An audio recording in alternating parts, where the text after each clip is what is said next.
Welcome to the FitBiz Accelerator, your ultimate guide to launching, growing, and scaling a thriving online fitness business. I'm your host, Tobias Young.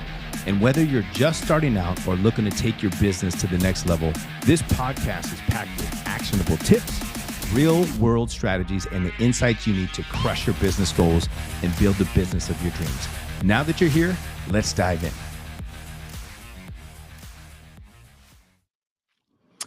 Yo, today I'm beyond excited to welcome a truly remarkable guest to the podcast. He's a former NFL athlete. He's a former gym owner. He's a serial entrepreneur, and he's the creator of the Dark Work Experience. But what sets him apart isn't just his, incredible resume that he's got. It's his mission to help people that make shift happen. So by mastering their identity and stepping into their highest potential. From navigating over 30 traumatic life events to becoming the leading expert in helping others do the tough, necessary work to transform their lives, he's no stranger to overcoming challenges. His unique approach, it weaves together neuroscience, psychology, life lessons, and it makes him a powerhouse for anyone ready to elevate their game. So fitness coaches, get ready to take notes because he's here to share how you can optimize your identity, do the dark work, and build the foundation for massive success in your life and your business. So please help me give a warm welcome to my personal friend and the one and only Anthony Trucks. Anthony, thanks so much for being here. Oh, thank you, man. I might be the two and only because my oldest son, his name's Anthony Truck. Different middle name, but he's still Anthony Trucks. I don't know if one and only works. I'm gonna say it does for now because there's nobody like me. Either name. You're the original. I'll say the original Anth Trucks Mhm. Senior. So, man, thanks so The much for being here. original, man. How you doing? I'm doing great, man. I'm I'm looking doing forward to it, man. doing great. It's Yeah. super good to jam with you. Always miss our jam sessions, man. And for those listeners who don't already know who you are, can you just tell them a little bit about your background and kind of where you came from to make this all happen? Oh yeah. So we'll call it Reader's Digest version, right? So I was given away as a kid in foster care. Had a lot of craziness happen. We all have weird childhoods. Mine just started at 3 years old. Bounced around from home to home. I was pretty much in a situation where it didn't matter very much to the people around me. And at 14, I was adopted into a very poor all white family. So I spent about I think it was 11 years in the system, 8 with one family, and then I had to figure out who I am and I build into something. And for me, it was this idea of like sports. Try sports. It wasn't very good, but I desired to be good. And after a couple of years of not being good, I gave up. I was like, I don't want to do this anymore. And then something like redirected my energy to try to find a way to be great again. But it was all housed within this aspect of getting a better body. All of us that have been in the space of fitness, we all know at some point in time, the barbell was a friend that gave us confidence, gave us pride, gave us self esteem. So that was it. Led to me getting a college scholarship to play football at the University of Oregon. From there, I had a kid in college. He's now a junior in college himself. He went to the same University of Oregon that I attended, and he transferred recently to Houston. And then I played the NFL. NFL stands for not for long. I'd married my high school sweetheart, guide to this world, tore my shoulder, came out, had to figure out who I was. I built this gym business, my degrees in kinesiology. So I did this whole thing. And then eventually I was like, I want to do more than that. So I closed the gym and now I travel the world and speak.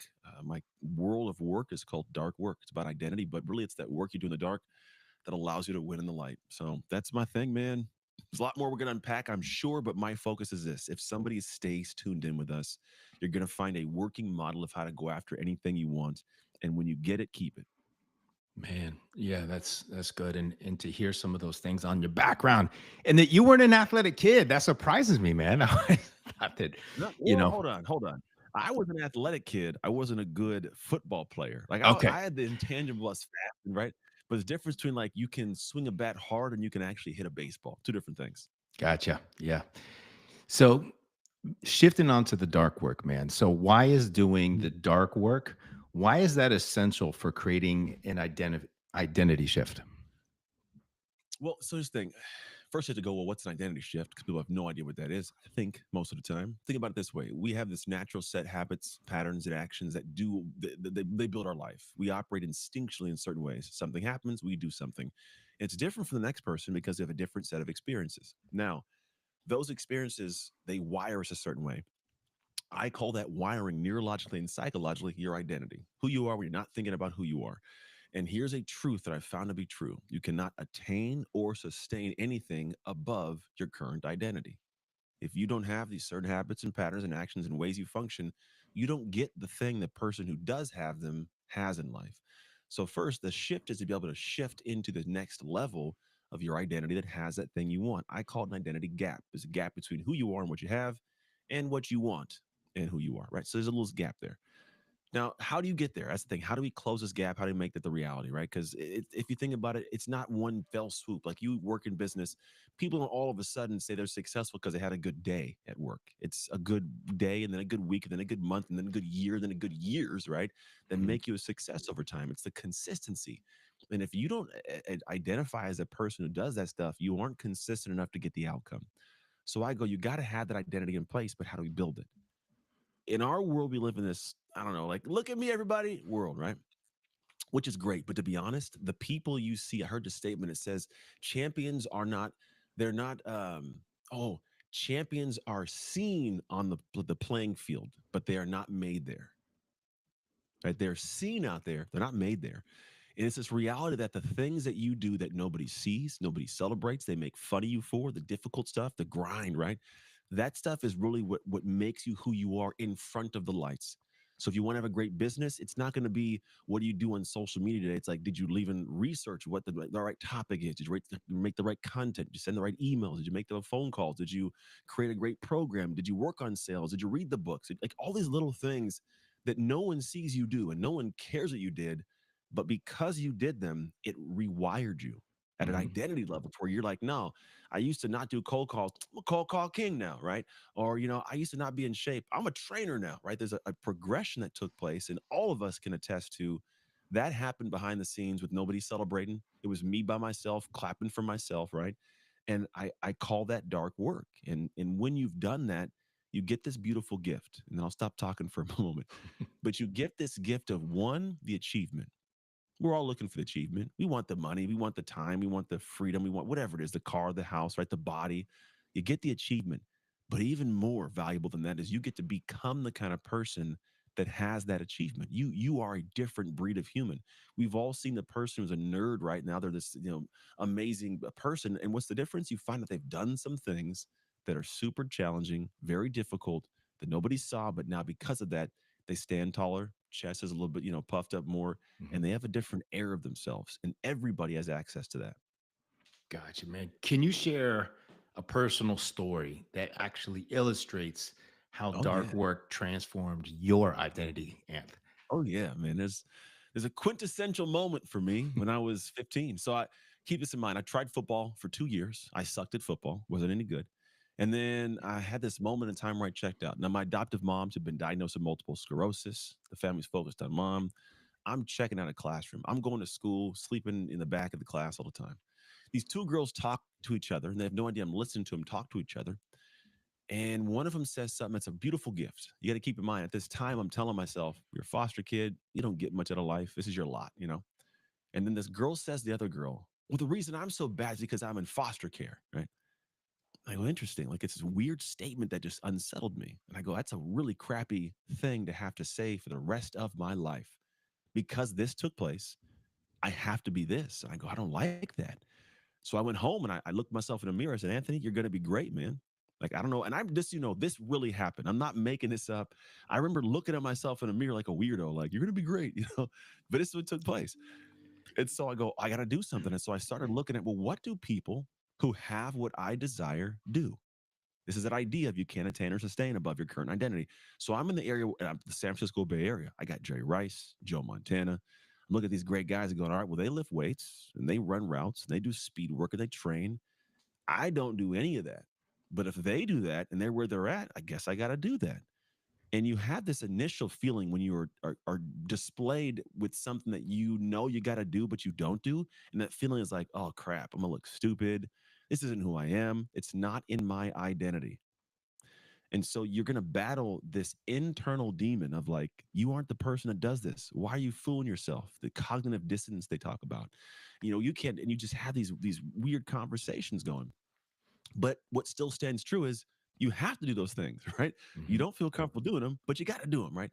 And then you start trying it a little bit. And even worse, you have the internal voice telling you that. You have other people going, look at you, idiot. He's weakling. You can't do that, right? And so now the internal voice sucks. The external voice sucks. And we don't know what to do. A lot of us sit here and go, I want to build a business. And your voice in your head goes, but you never built a business. You never made that much this month or any month. You never had that kind of growth, right? And then on top of that, you got people around you going, man, you can't do this. Just get a real job. Chalk it up like these conversations. Yeah. And then here's the truth: no matter what it is, the reality still stands is you have to get good at that. And you have to do it past the point of pain. And this is where dark work comes into play. You have to commit to doing something that will make you great before you know you will be great. And the commitment to it isn't an emotional commitment. It's a disciplined, arduous, uncomfortable set of actions that you will never break. And you eventually start to do this thing where it goes from being so incredibly hard to do that at a certain point that you won't be able to pinpoint, it becomes hard not to do it. It's this thing where like you used to hate getting up and doing it, and now you can't go to bed and feel comfortable unless you got it done. Like when you didn't work out in the beginning of our lives, we're like, oh, I gotta work out, I gotta do this. At this point, I'm like, why do I feel funny? Oh, I missed my lift. You Yeah. can have that feeling because you've gone to this level.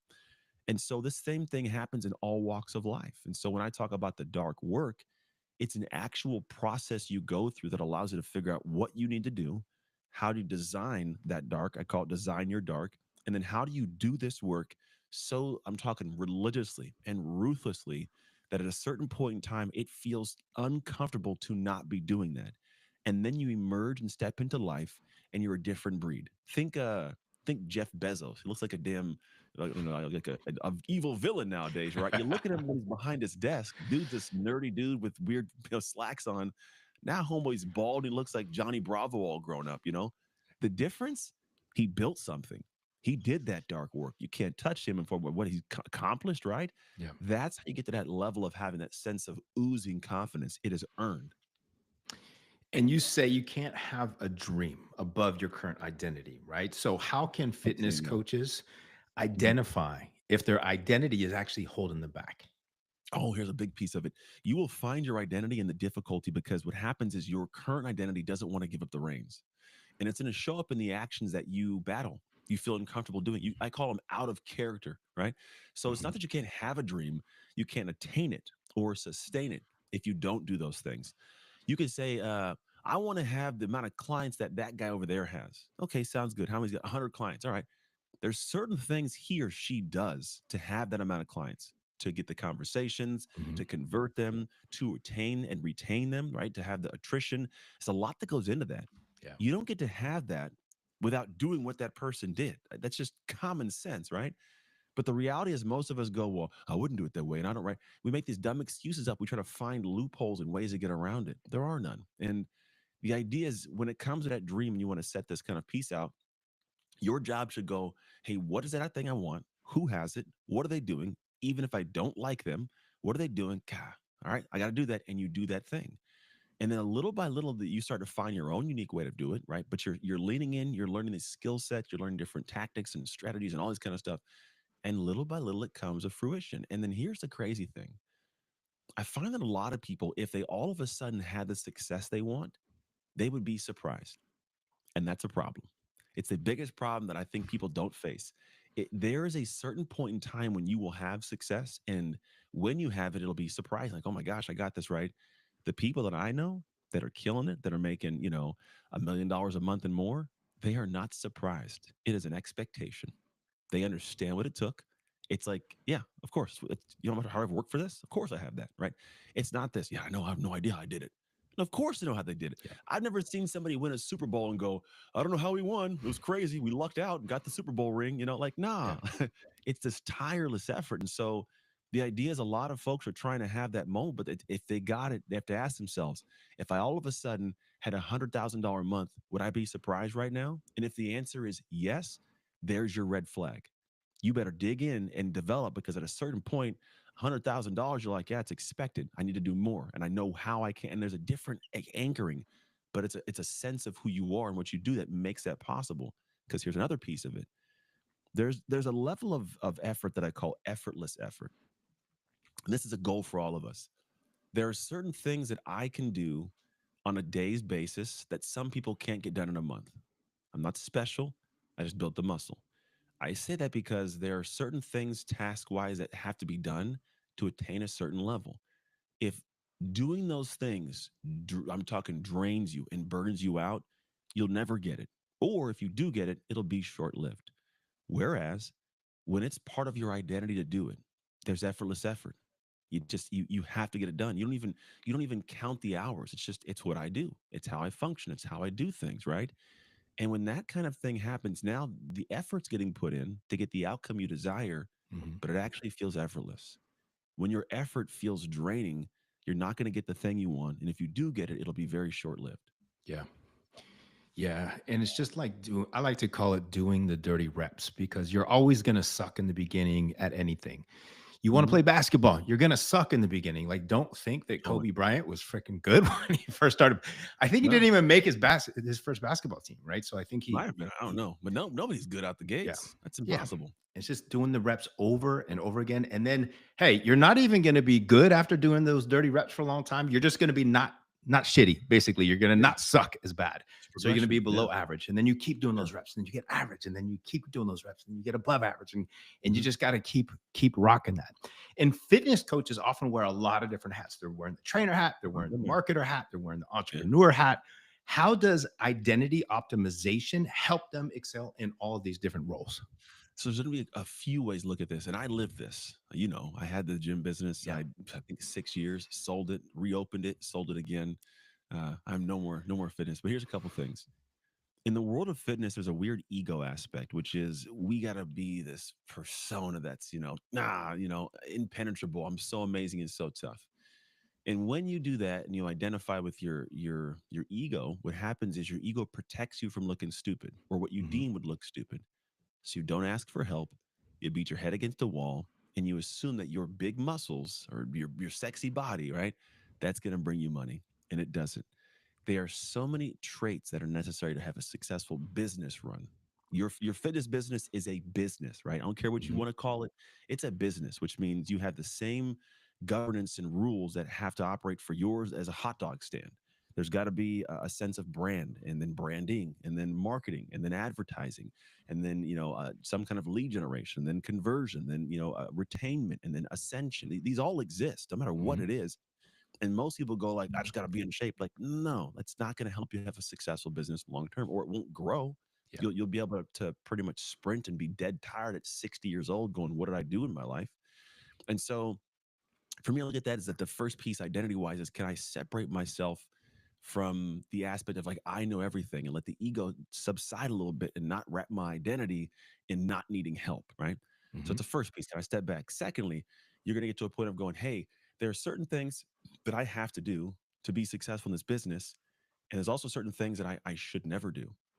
And that's one of the things that for me was tough because I had this thought that if I'm gonna be successful, like I'm the only guy that can do it, and I got to be the one. And I wouldn't delegate. I wouldn't hire the right people. I would also get to the point of where I had this outside identity fears around money. Like I grew up Mhm. very poor, so I didn't have much. I thought it was really hard to come by, so I wouldn't invest.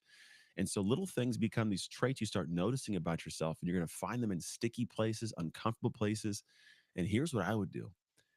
I've been blessed to be able to be around individuals who function at ticks well above the normal, right? Not billionaires, but multimillionaires.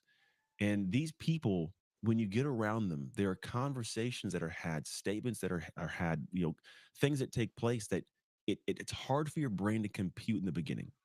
It is quite literally like going from a warm room into a cold room and going, what is going on? The way they talk about investments, conversations, levels of depth of interactions, who they're hiring, how they're doing it, why, like this strategy.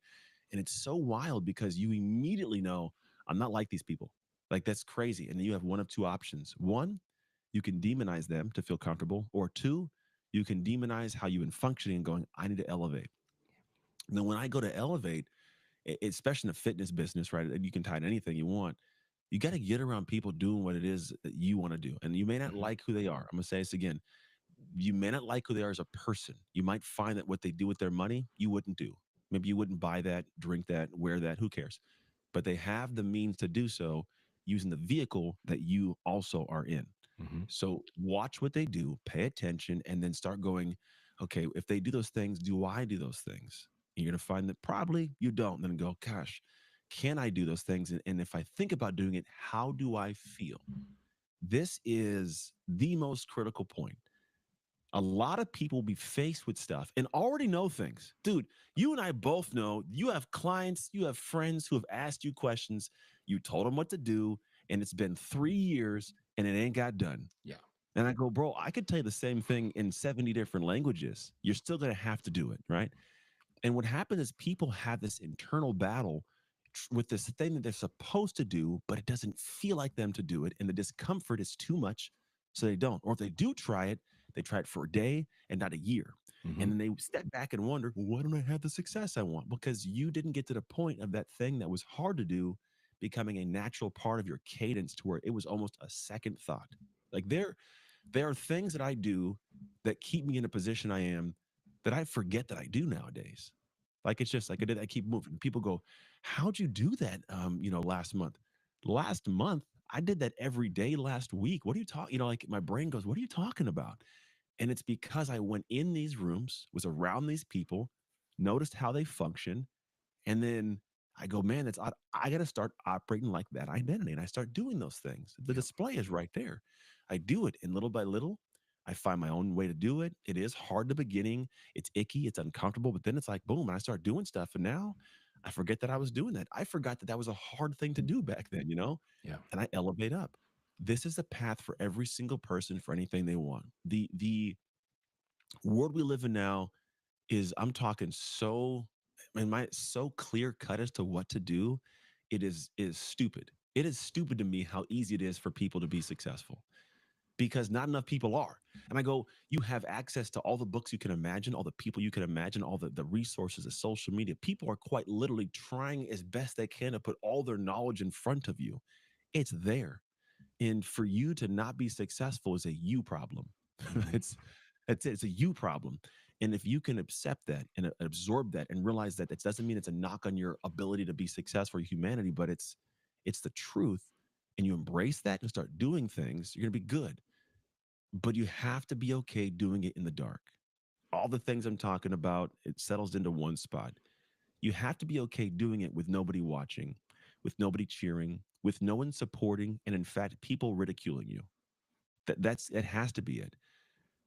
I've been in my situation now. I have a great life. I have an amazing wife and I have friends and all this great. There are people who at points made fun of me for doing what I'm doing. They're like, that's not a real job. People don't speak for a living. Like this month alone, we will gross $50,000 for just 2 hours of work on stages just this month. That's just the speaking. Yeah. That's not coaching. That's not consulting. That's not our education company. That's just that area. And at one point, my wife and best friend were like, "That's stupid. Don't do that. It's not a real job." You Wow. know? And I love them. I mean, I love them. Yeah. We laugh about it now. But here's what I did. I tucked away and I went to the darkness and did it. I did it, not like behind closed doors per se, but I made the calls. I read the books. I did the hours. I did stuff and failed. I tried more and failed. I lost money. Like, and all these things are part of it, but it wasn't done in front of the lights. And if you'd have watched it, you'd have been like, this dude's crazy, like psychopathic, masochistic, cut it out.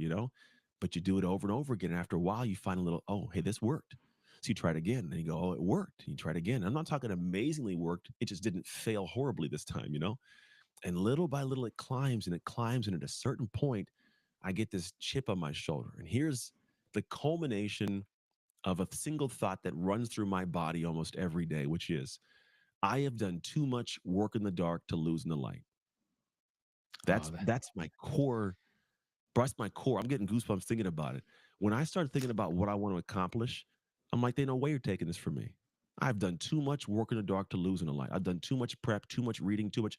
You don't get to take it from me. If it's me versus you, I'm winning. I don't know how I'm gonna win, but I'm gonna find a way to win because I deserve this. Why? Because I did the work. And that's what we all need in the defining moments. Most people want to have that energy in the defining moment, but they can't because they didn't do anything to build that energy up. They didn't do dark work. They didn't prepare for it. So they're fighting internally, knowing they don't deserve it.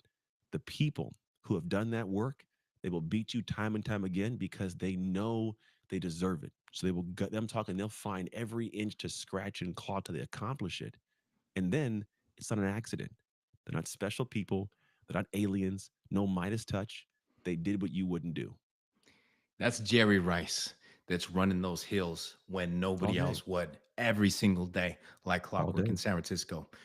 You would Hmm. hear all those stories about all the other, athletes that would maybe go with them one time and they would freaking tap out. Yeah, You know, it's too uh, much. Anth, what Yeah. are the first steps that somebody can take in order to begin that whole dark work journey? What would you recommend Oh for them? man, you got to respect the light. The first piece is called respect the light.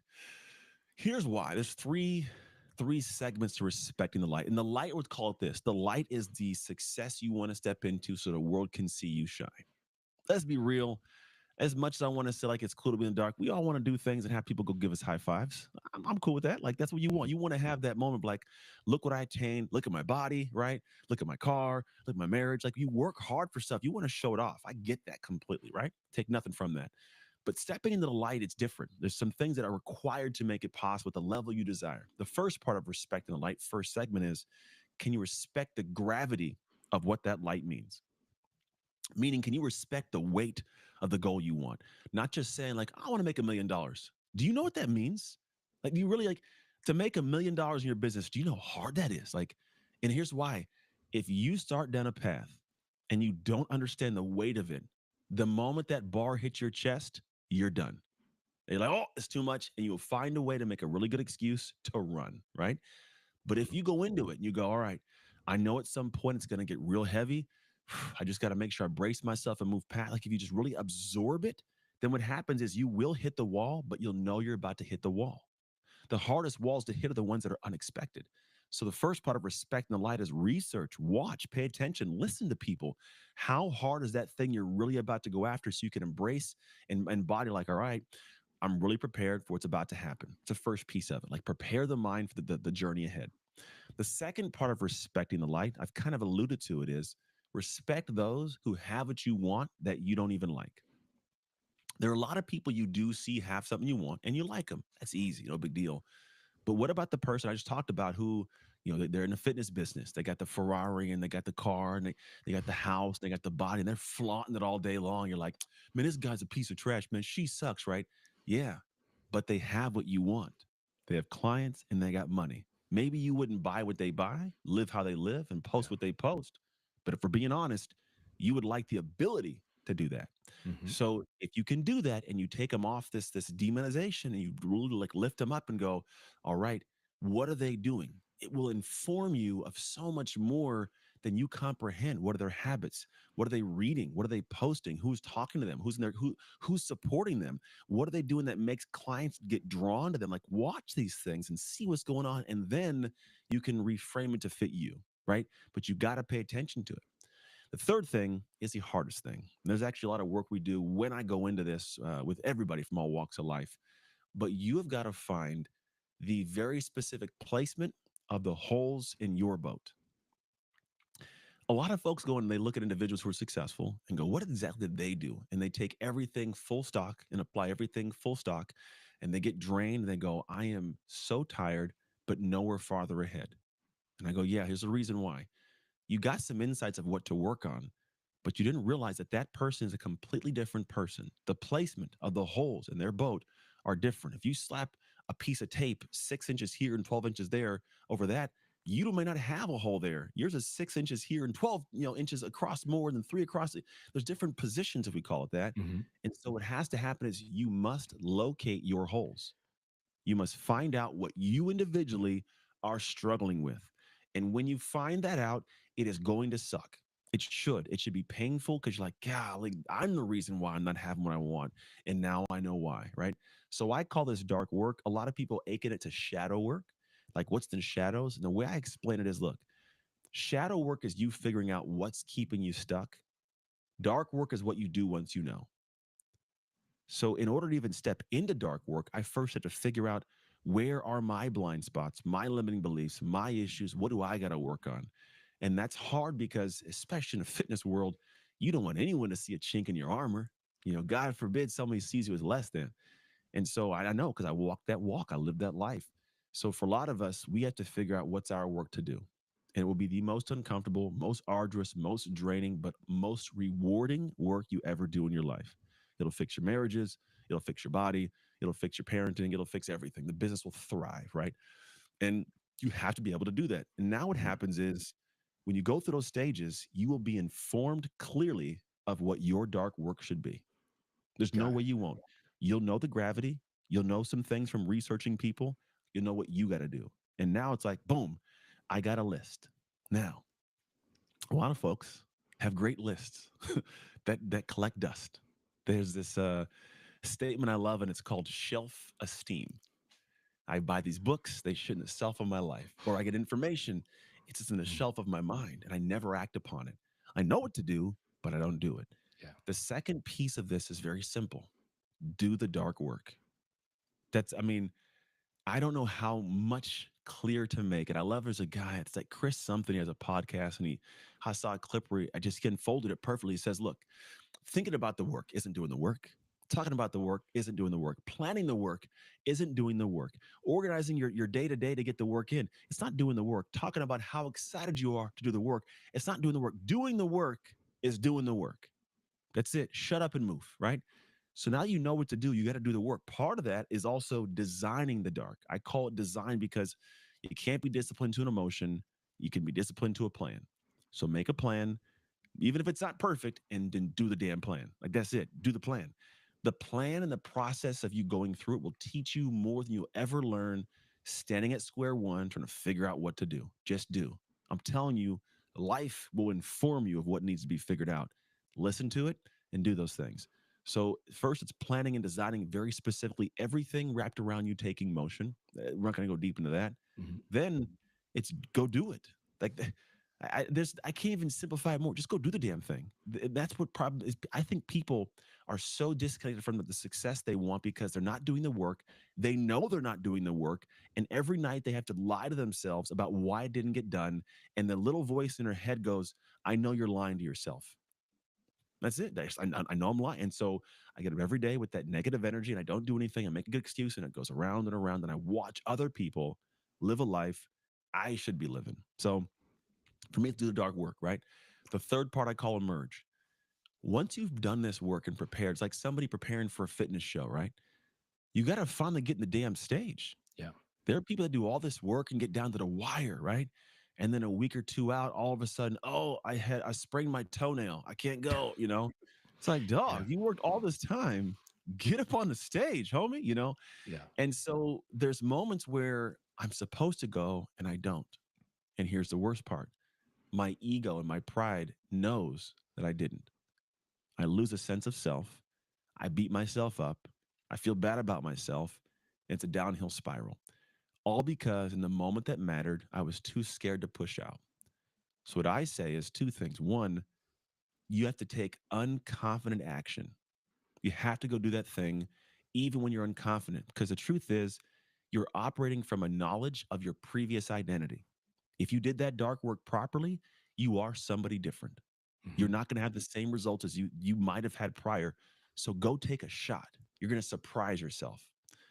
Other part of this is when you think about the most successful athletes of our time, right? The Tom Brady's, the Michael Jordans, the Kobe Bryant, Serena Williams, whoever you want to put in this thing, right? There are moments in time where we've seen them from, on TV and everything. And like it's the end of the game, it's on the line, and they got a camera just like zoomed in from across the field or across the stadium, right? And it almost looks like they're zoned out and they're not with us. Like their head is like you could tell they're somewhere else, right? And you go, where are they at? Like, are they worried? I know for a fact, having been around a lot of guys, like at that moment in time, they're sitting there talking to themselves, going, I've done way too much behind the scenes to lose this. Ain't no way. There's a depth, like they go to this dark place that pulls a different kind of dog out of them. And they go in the games and they dominate people. They tap into some extra level. What they're tapping into is their darkness. So in those moments when you're worried and it's not, you have to have done enough in the background to Mhm. be able to draw on your darkness.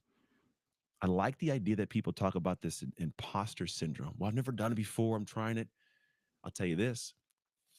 Whenever I've looked at those high level athletes, even myself when I played, dude, I never had imposter syndrome when I prepped. When I did the work, as opposed to like, what if I mess up? I don't know if it's going to work out. It was like, hey, let me loose. You have no idea the mistake you made taking on me. Like, there's a different kind of animal in me. Yeah. And the only way I got that is because of the work I did in preparation. So that is my culmination of how dark work works. If that Oh, makes sense. I absolutely love that, man. Because when you do it, when you put in the work, if you're competing on the stage, if we kind of correlate that, because a lot of the people here that are listening Yeah. are competitors.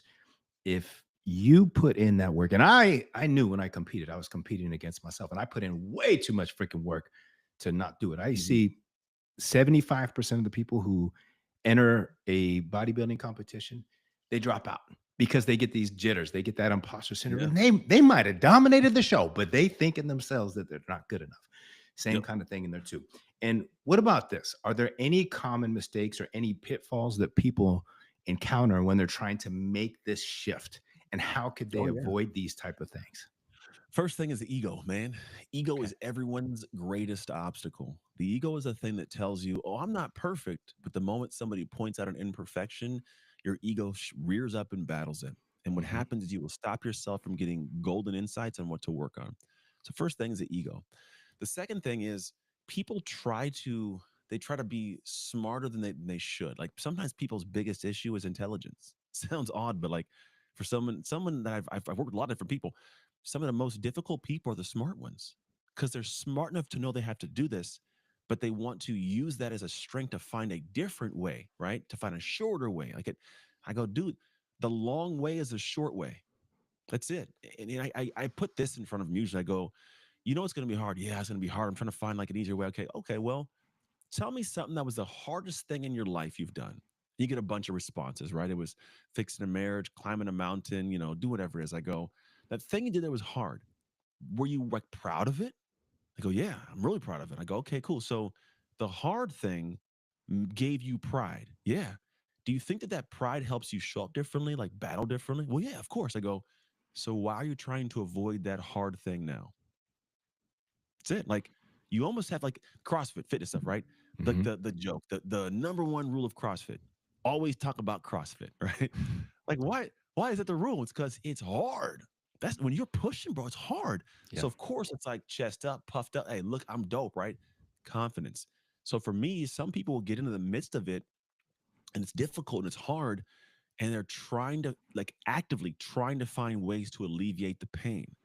And I go, never do that. Like my oldest son, he was in college, or still in college, but last year, I think towards the winter break, maybe a year before, not this just last recent year, Hmm. he was about to come home and he was in this last stretch of his track practice heading into the winter time. And they go hard in this like winter kind of winter break window. And he's like, Dad, my finals are killing me. My body's beat up. He's like, dude, how do I lighten the load, Dad? And I go, you don't. Son, this is it. I said, this is the safest environment you can be in to get your butt kicked. But here's the truth: future you needs this endured window.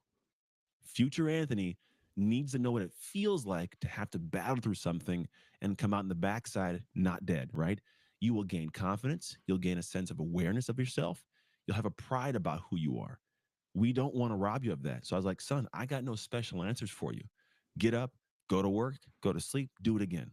Hmm. And that's the thing. And he needs that because a lot of us, that little pocket of whatever that is the congruent, consistent thing I find in every person that I personally know who is highly successful. Like there's a space where they did these things that almost broke them and they put themselves in front of it intentionally. So if someone's sitting here listening and going, what is it? I don't know what it is for you. I will tell you this though, you can find it. It's not gonna be impossible, right? It's out Hmm. there. Like I ain't hard to find.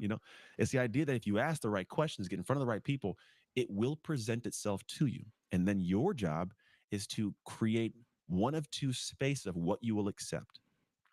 You will accept the excuse or the achievement, but you could never accept both. So once you start the journey, you're going down something, 100% I get. There's going to be moments in time. I'm tired. My leg hurts. I got this call. I lost some money, whatever it is. And you can make a good excuse as to why you had to miss the lift today, or why you got stuck eating that thing or drinking that beer, right? You can make the good excuse. And a lot of people will believe the excuse. But if you accept the excuse, you cannot also accept the achievement because you won't get it.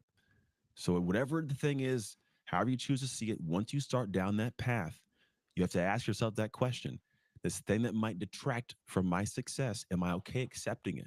Because if I accept this excuse, don't get the achievement. But if you accept the achievement, you cannot accept the excuse. You have to press through. And if it doesn't challenge you, it doesn't change you. And where Never you, does, bro. yeah, and when you step into that challenge, man, that's where you, when you go through your comfort zone and you break past that comfort zone, that's where you're able to break through plateaus with anything, with Always. fitness, Yeah. with life, with marriage, with finances. And for you, man, after navigating over 30 traumatic life Oh, yeah. events, Life's I guess we can crazy. call it, Yeah. what's been your biggest takeaways about resilience and persistence for you? The biggest take is of resilience and persistence. To be honest, I don't look for the end destination. I do not fall in love with the destination. Sounds weird. Like, yeah, there's goals I want to accomplish, but I try to fall in love with the day. The day is gonna go by. Like, the time's gonna pass. Yes, a minute doing a walk is different than a minute doing, a plank. I totally understand, right? Some of the time passes super slow. But I will tell you this, man. When I started changing the way that I would function, which was I got up every day going, am I closer to my place? Am I at my goal yet? And I look at these things, dude. Every day I was hit in the face with this discomfort. Whereas I go, what if I can just settle in and fall in love with the things that will lead me there, right? Because a lot of us, you hear like you got to learn marketing, got to do this. You could read a book for 10 minutes a day. You can compile a list for 30 minutes a day. Send emails out for 30 minutes in a day, right? And Mhm. not even every day. But these little things, that's really where it's at. It's not the entire day doing this. It's like sometimes just an arduous 30 minutes. Or what would be 30 minutes, in our head we tell ourselves it's 3 hours. So you keep pushing off and Yeah, pushing off and pushing off. And you finally do it and go, it only took 30 minutes. Why did I do that a week ago, right? yeah, So for me, it's like I find these moments and I just go, hey, I'm going to fall in love with doing these things I don't do. And then the more I do them, here's the other part of it. You learn to do it more efficiently, more effectively. And even then, beyond this, you start to feel like a damn superhero for having got it done. Now you got this, okay, I got it done. You feel good about yourself. And then yeah, little by little, you get to that point, people go, oh, you think you're better than everybody else. I am. Damn it. Like, if I'm being honest, I may not be better, like more lovable. Like, that's different levels. But like in terms of this thing, yeah, if I didn't think I was better at football, I wouldn't have gotten better at football and played in the NFL. Like, I am better than you. And that's okay. I earned it. Right. So I believe people got to get out of this whole thing of, I don't want anybody to feel bad. Like, and feel bad. Make them feel bad from how you work. It ain't your fault. Level them up, right? yeah. But for me, I step in and go, I'm gonna love the day. I'm gonna do some hard things so I can love me. And then when I love me and I do well, I can actually give and be of better service to the world also. Gotcha, man. So, what type of daily practices would you recommend for, let's just take fitness coaches, for example, to be able to I got you. optimize their identity and Yeah. their performance? All right. Here's the thing. You don't have to do certain things that are specific that I would tell you every day, but you have to find a way to lock this in. I call this the light process. Now, in our coaching, it goes, I'm talking, we go deep into levels and then we culminate it down to these 5 things you do. And it makes it simple to take a big idea and make it small and actionable. So it's an acronym, it's simple, but it's not as simple as it sounds. Please believe this. The first thing is I have to do an L, which is launch your day. This is Mhm. simply saying start your day under your control. I don't care what you do. You don't need to have an hour and a half morning routine, bro, but get up and don't be at the whim of your email or a phone call. Because when it happens, you start with weird anxiety and you get cortisol raised, you're stressed out. Even if you just take 15 minutes, and if you go, well, I've got 15 minutes, you know to get up 15 minutes earlier. You've told your clients the same damn thing. Do it yourself, right? Yeah. So get up 15 minutes earlier and start your day in some way you choose. There are a plethora of things to do, but choose something that makes you feel good. And it's not about challenging yourself always, but simply going, I am in control of this start. The I is an identity action. Find an action or a habit in the realm of the identity you want to step into. It absolutely must be uncomfortable. It must make your butt pucker a little bit. Like, oh, I don't want to do that, right? Find that thing, do it every day. It will eventually go from being hard to do to hard not to do. G, Have some gratitude. Like, be grateful for the craziness, grateful for your health, grateful for the life you get to live. Seek it. And if you have problems and hardships, seek a silver lining or seek an outside perspective to allow you to go, oh, I got some hope. I can pursue it again. When I'm not grateful, I get overwhelmed. I go, there's no way to make it work. And I fall off track. H, make a healthy choice. You guys know how to do this, you damn trainers, right? So do something healthy for your body. There's a beautiful connection between the body and yourself when you know you're taking care of yourself, right? It could also be a mental healthy choice if you want to go down that path. I don't care what you call it. I'm not a humongous proponent of the idea of all that because I think it's a good cop out for some folks. But to be honest, do hard stuff. Make your mind stronger and you'll be good. The Mhm. T, track it. Now, we do something called roots and fruits, but I simplified it to just what's called tracking it, which means track it every day. On day 29, when you don't want to do it because on day 30, you'll feel like a superhero or a piece of trash. It's based on what you do when you don't feel like doing it. If you can do this for 90 days, it will change your life because what happens is you show up as somebody new, you then do new things, which means you bring more into your life. You can have more, become more, accomplish more, but it's only because you do this thing. You do not try to go big, you try and go small in a very big way.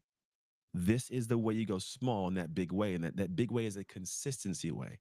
You stack 3 months of this, you'll find that you have this different sense of who you are and how you show up.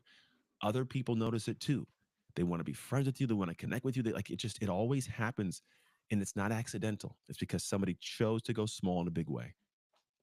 Man, that's good. I love that. So hopefully you guys wrote these down or you can watch the replay in here and take these actionable steps that Anthony's given you and be able to work with the power of persistence.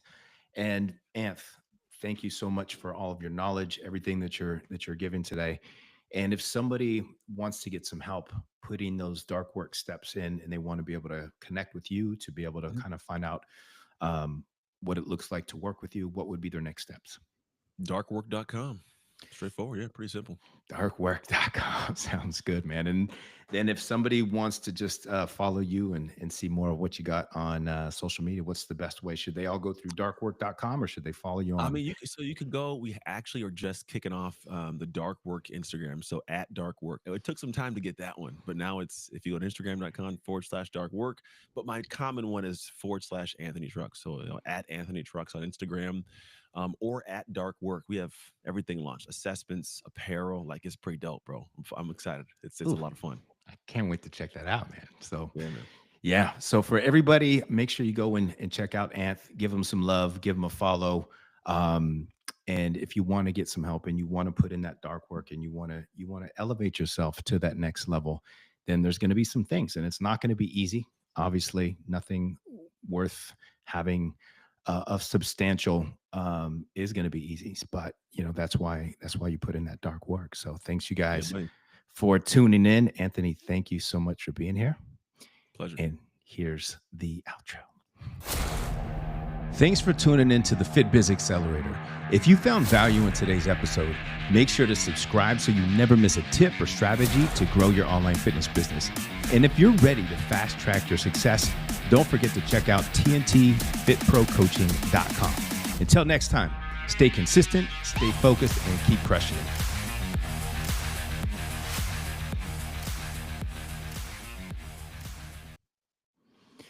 Amazing. Good stuff, man. Thank you.